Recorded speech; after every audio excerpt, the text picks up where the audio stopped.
Welcome back for today's Farm and Ranch News. This week, the National Farmers Union's 121st Anniversary Convention is underway in San Francisco, California. And on Monday, Secretary of Agriculture Tom Vilsack spoke to convention attendees and announced significant new resources to increase available financing for independent meat and poultry processors and revealed a new meat labeling proposal. We're also today announcing a new rule involving product of the U.S. Currently, animals slaughtered outside of the U.S. but processed inside the nation are allowed to have a product of the USA label.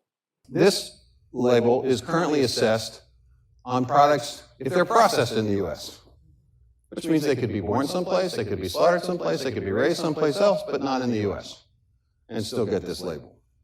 The proposed rule that we're putting out today would say, if you want to use this label, or you want to made in the USA label for beef, poultry, processed eggs, pork, you can only do it if the critter was raised here, born here, raised here, slaughtered here, and processed here. And in fact, everything's done in Europe. Montana Farmers Union President Walter Schweitzer said the new rule provides increased clarity and transparency for consumers. The packers have been utilizing this loophole to bring in meat from foreign nations and packaging it here in the United States, and then misleading our consumers that they were actually purchasing a product of USA.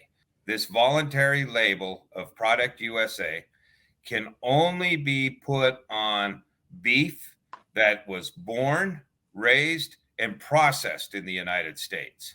And you know, it's a good first step to quit lying to the consumer.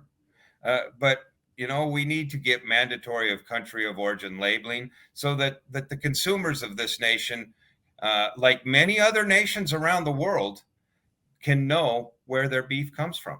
The proposed rule for product of the USA labels will be open for public comment for 60 days after publishing in the Federal Register.